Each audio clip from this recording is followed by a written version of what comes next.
President-elect Joe Biden is continuing to pick his incoming cabinet from a selection of Obama and Clinton allies, much, of course, to the protestations of people on the left.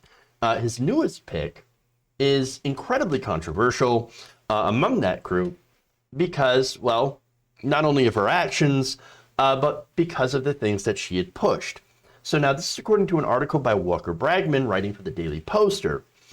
He writes that Neera Tanden, the Center for American Progress president, has been chosen to be in Biden's cabinet as the White House Office of Management and Budget.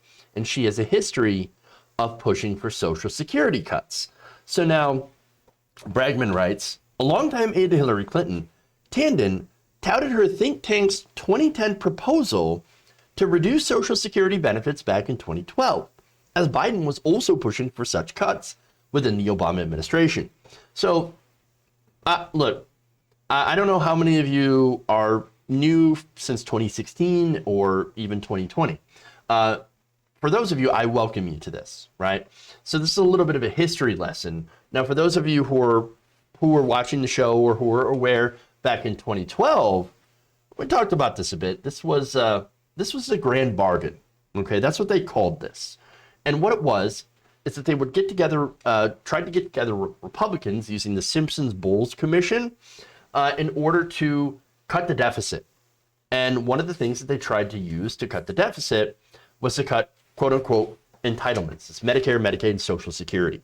So now, I don't like calling them entitlements because that has a certain connotation to it. That people say, oh, you're entitled to it. Well, you paid into it. It is technically yours. It's an earned benefit that you have paid for with your money. Now, you've actually paid forward. You've paid ahead. And people have also paid ahead before, and they will eventually get benefits as well. That's how this whole system works. And so by calling it entitlements, though, you buy into that right-wing framing, that conservative framing, that you think you're entitled to it, but really you're not. We're entitled to it because of deficit reduction, and we're going to make sure that these benefits that are not generous to begin with will be even less generous because, hey, it's all in the name of deficit reduction. Okay, so now when they tried to do that, again, this was 2012, 2014 ish, around that area, you had, Biden and Obama saying, we need the grand bargain. We need the grand bargain. We got to talk about the deficit. We got to tackle the debt and the deficit. We got to do something about it because the markets don't like it. And that's basically the negative effect here is the markets don't like that we have so much deficits and debt. And so they put this forward, and Republicans were so greedy at this time that they wanted even more cuts to Social Security, more cuts to Medicare. And you've seen, of course, the budgets that the Trump administration had put out when it comes to Social Security, Medicare, Medicaid, hundreds of millions of dollars in cuts.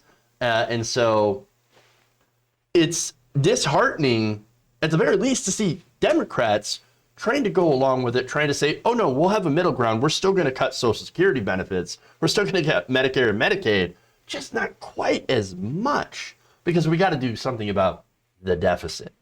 Okay, so now during the negotiations, which were led by Biden, Democrats released a plan called Change CPI. And so that's what they were doing. So now Change CPI would have been a cut of about 2% to Social Security benefits. And it did so by slowing the rate at which Social Security benefits increase over time due to the cost of living. So now anybody who lives on Social Security, and I'm sure a lot of you do, who are watching and are interested in this, well, look, I know that you guys and gals have a hard time living on what you get, that these benefits are just not enough.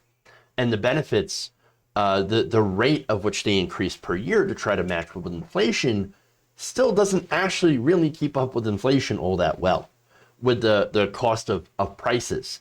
And so this, switching to a change CPI, would actually end up being a reduction in your benefits. again, according to the Center on Budget Policy and Priorities, CPI would cut Social Security by about 2% on average. Now, Tanden runs the Center for American Progress, right?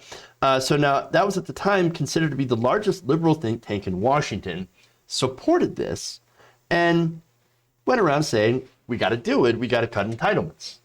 In fact, here is her on CNN basically explaining why they need to cut entitlements. So there are a range of entitlements that, I think when we're talking about entitlements, we're talking about Medicare, Social Security, Medicaid. These are programs that people receive support because of the status that they have. So when after 65, you get funding from Social Security and Medicare. Actually, it's getting older for Social Security, but. The president has $300 billion in his budget in cuts in Medicare. That comes on top of cuts in Medicare from the Affordable Care Act. So he has put specific cuts in the budget already in Medicare, and they had savings in Medicaid in the past. I think the question really is, if we're going to have a deal to address long-term deficit reduction, we need to put both entitlements on the table as well as taxes. It's unfair to ask only middle-class Americans to bear the burden of our deficits. Middle-class Americans actually didn't create the deficits. So I think the challenge is that we should have entitlements on the savings, on the entitlements, and the Center for American Progress has put forward ideas and proposals to reform the beneficiary structure of Social Security. Some of our progressive allies aren't as excited about that as we are, but we've put those ideas on the table. But we think that those are legitimate ideas that need to be put part of a proposal where everyone's at the table. So she's right about one thing, right? Middle-class Americans did not create the deficit. You know what did? Bush's tax cuts for the rich and massive Pentagon spending. Those are in the wars in Iraq and Afghanistan. So maybe instead of cutting Social Security or asking middle-class people to raise taxes or to pay more in taxes, why don't we go after the defense contractors? Why don't we, defund the Pentagon and shift some of that money towards Social Security? Why don't we do that? No, but of course she's not going to be in favor of that.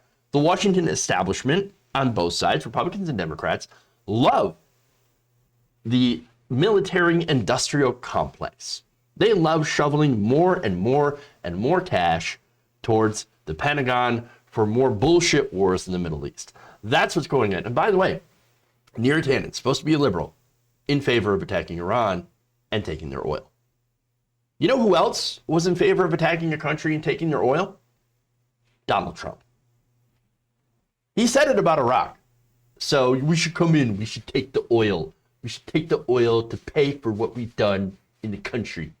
So Neera Tanden kind of sounded a bit like Donald Trump on that. I'm just saying.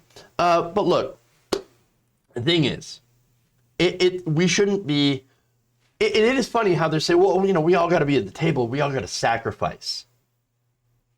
No, we don't. What? Why is it that the only time Washington elites, the liberal establishment, and the Republican establishment ask people to sacrifice, ask us to come to the table, is when they want to take something from us? That's the only time. They don't bring us to the table. They certainly don't bring the left to the table when it comes to any sort of discussion on where that money should actually go. Here, we actually want healthcare. We want universal healthcare. We think healthcare is a human right for everybody. Nope, you're not allowed to have that. You're not allowed to have increases in Social Security and expansion in Social Security. Here's more war. Here's more corporate subsidies. Here's more bullshit spending. No, we're not interested. And so you want to call, okay, and I love how she refers to us. Again, this is an older video. Progressive ally, right? Anybody who wants to cut Social Security benefits, as they are, is not an ally. Look, I'm all for making things more efficient and getting savings that way. And of course, there's always ways that you can make things more efficient. Right now, our Social Security program is actually incredibly efficient because of those efforts. But if you want to cut benefits for beneficiaries who are on low income, especially, then no, you're not an ally. I'm not your ally. No, because you're going to hurt the most vulnerable people. We should be going after the wealthiest. And again, to be fair, to her credit, later on in the clip, she says, well, we should actually go and ask the wealthy to contribute more as well. Okay, well, I've got an idea for that. Right now, wealthy Americans are capped at the amount of payroll tax that they have to pay in order to fund Social Security, right? If you lift the cap, you can fund Social Security in perpetuity. And you might even be able to expand benefits. But like I said, unfortunately, the Center for American Progress isn't very progressive.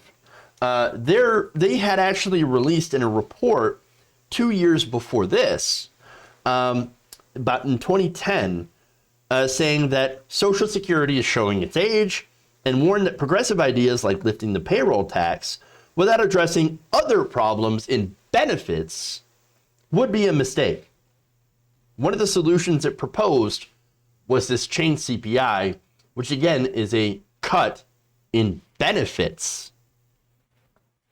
Quote, we recommend that benefits instead be tied to the chain consumer price index, which is sometimes referred to as the superlative consumer price index. This index is a more accurate measure of the inflation of the current measure. The Social Security Administration's actuaries estimate the difference will amount to an inflation measure that will show inflation that is 0.3 percentage points lower than the currently used inflation measure. But again, I don't think that's going to amount in that much savings to the program, but it will amount to a 2% cut. Now, those of you who are poor, who are living on Social Security, just imagine, again, stretching what you already have, but with 2% less of it. And that $5 or $10 or $20 or whatever, I haven't done the math on it. That's tank gas. That's a meal. Could be a meal for a week for people on Social Security. So understand, like, that is a significant cut that is going to punish the poorest Americans and the most vulnerable. And so it's going to hurt people. Okay? That's why we're not in favor of this. That's why we're sounding the alarm about these Social Security cuts. Now, and I know somebody else has been calling and sounding the alarm in this, and that was Senator Bernie Sanders. Long before he ran for president, he was saying we cannot cut Social Security benefits. In fact, it is one of the many things that he has been consistent about throughout his 40-year career in politics. We shouldn't cut Social Security. We should expand Social Security. And so back in 2015, 2016, when he began to rise in prominence among the left, well, he changed the conversation, and yet Neera Tanden has been, well, sitting in that position. That is until 2016 when she started to change it because of Bernie Sanders. Back in 2016, she wrote on Twitter that chain CPI would, quote, help Social Security solvency, but that she disagreed with the policy. Quote, chain CPI, again, a policy I disagree with, helps Social Security solvency, not hurt it. So again, fix your tweet. And it was somebody that she was saying that she was in favor of that. Well, I just showed you the video. She was absolutely seemed to be in favor of it, at least was promoting it. And so, which is it? Which is it? And so, here's the thing. Chain CPI is, again, Social Security cut. It's going to hurt people. And there are other ways to ensure that you can have the solvency of this program without affecting benefits. So why don't you do that? Why are we not doing that? Well, it's because of the donors. Of course. Now, Republicans is the other side of the equation. Republicans hate anything that benefits regular people, working people. And so they're not going to be in favor of something like, expanding Social Security, and they're going to be in favor of things like cuts. But also the wealthy donors that both donate to Democrats and Republicans. They don't want to pay any more in taxes. or they don't want to be forced to find new and creative ways to try to dodge taxes. Establishment Democrats, again, don't want to do that either because it's going to hurt their donations to some of their more establishment members. And look, this also hurts Biden because Biden has a record of pushing these cuts as well, just like Trump, just like Republicans, just a little bit less. George Carlin was right. The establishment is all in one big club, and they're coming for your Social Security. They're coming for it. You paid into it, and they want to make sure to cut it so they can protect their elite friends. And speaking of their friends, Biden is appointing of a lot of establishment folks, but nobody who's a leftist. Despite the fact that many leftists put aside their misgivings, their reservations, and voted for Biden in order to defeat Donald Trump. The least they could do is like not spit in our eye, but again, we've got people like Rahm Emanuel who are being considered for cabinet positions. Rahm Emanuel, who sat on and tried to cover up the murder of Laquan McDonald. And so it's not just like, oh, Rahm Emanuel called us effing and the R word, right? Well, like, yes, we don't like him because of that, but there's actually worse things that he has done. And again, Laquan McDonald is a great example of that. And it's not just, people like Rahm Emanuel. There's people being propped up by the establishment and who are friends of Neera Tanden. I mean, she's one of the people that spread one of the some of the most gross smears against Bernie Sanders and progressives during the primary. Remember, she used a whole, Bernie bro pejorative, which again has turned out to be not true. It's just a bullshit smear. She allied herself with Charlotte Clymer, that Mr. Weeks guy, who literally drove around New York with a truck that had lots of just anti-Sanders stuff. Drove around Brooklyn. Insane person. He even called him a fake effing Jew. Tanden also calls Sally Albright, a woman who got caught running an anti-progressive bot network on social media, an ally. This is kind of indicative of who she hangs around and who she is. She despises the left. She doesn't want leftists in power. She doesn't want big change. She doesn't want progress. She wants power. And now that Joe Biden has picked her, and if she gets confirmed, or if Joe Biden continues to not to support her nomination and doesn't withdraw it after the left spoke out, well, that sends the message to the establishment we all know and hate is back, baby, and that the first thing they're going to do is punch the left. If you enjoyed this video, please give us a like and share with your friends. You can subscribe and help out the channel by becoming a patron. It's patreon.com/Jeff Waldorf, or you can become a channel member as well by hitting the join button below.